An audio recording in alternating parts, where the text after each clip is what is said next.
On March 21st, Tamesia Jackson gave birth to her 6-pound, 9-ounce daughter, Mila, at her and her husband's Dallas area home under her midwife's care. 3 days later, she and her husband visited their pediatrician's office for a routine checkup, and Mila was diagnosed with jaundice. In the next 24 hours, the pediatrician would contact the family at least 10 times through phone calls, texts, and voicemails, growing more insistent that the couple take Mila to the hospital. The pediatrician expressed concern that Mila had a bilirubin level of 21.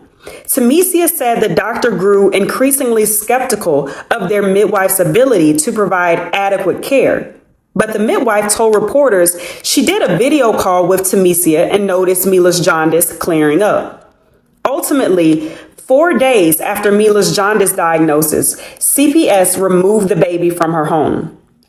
Strangely enough, the petition for Mila's removal included the wrong names. The record of abuse did not belong to the Jacksons, rather some other couple. In spite of this egregious error, CPS has not returned Mila to her parents. The couple remain separated from their newborn baby girl and must await their court date to seek justice. Cheryl Edinburgh, the Jacksons' certified professional midwife, told reporters in a news conference that the system that is designed to heal us is the very system that is destroying us. Midwifery practices in the United States were popular within indigenous and immigrant communities, as well as among Black women in the South. They were known as granny midwives. A shift occurred when healthcare in the United States became more medicalized and standardized in the mid to late 1800s. Physicians who were predominantly white men actively criticized granny midwives in medical journals. More recently, a growing number of Black mothers and people who give birth are working with midwives and doulas in response to the documented bias and racism they experience in the standardized medical industry.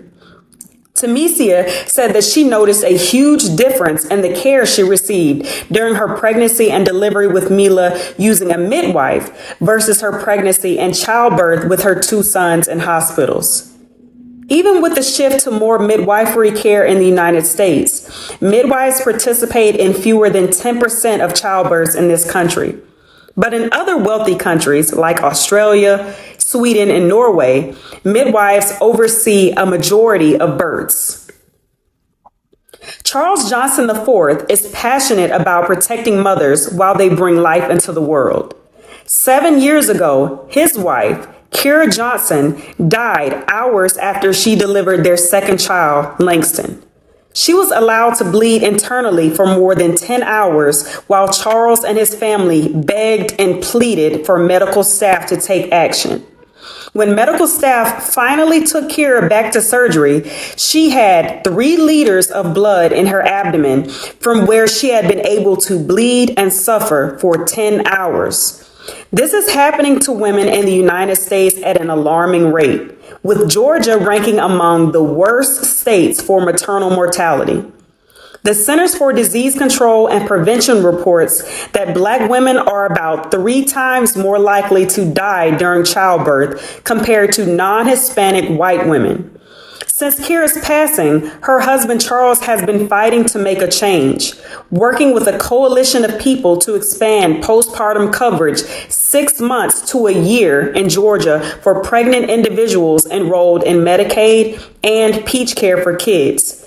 He has also proposed a legislative package called Black Maternal Health Momnibus. It also includes the Kira Dixon Johnson Act, which will mandate mandatory implicit bias training for all birthing centers nationwide and provide grant funding to Black women-led community-based organizations. Charles believes this will help the women, doulas, and organizations in the community who have traditionally been boxed out of federal funding. Serena Williams has been open about the life-threatening medical complications that she faced after childbirth. which forced her to have 4 back-to-back surgeries in the space of a week. Her daughter, Olympia, arrived safely, but not long after, Serena began to feel unwell.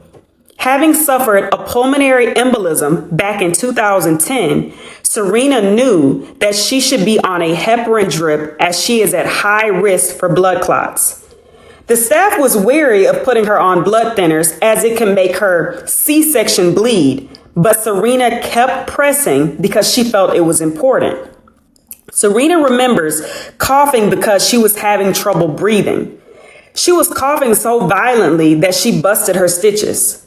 Her doctor would later discover a hematoma, a collection of blood outside the blood vessels, in her abdomen, followed by even more clots. But this would not have been discovered, or it would have been discovered too late had Serena not advocated for herself. The birth of a child should be a joyous occasion, but for far too many Black women, their joy is robbed by lethal medical complications. These complications are often preventable, and if the medical teams were more attentive and treated these women with the humanity and worthiness that they deserve, then these women would not be in these situations. Too often, Black women's concerns are dismissed. Their cries for help are ignored, and their visible signs of distress are addressed with no urgency. These medical practitioners have made their thoughts about the health and well-being of Black women plain. They simply do not care.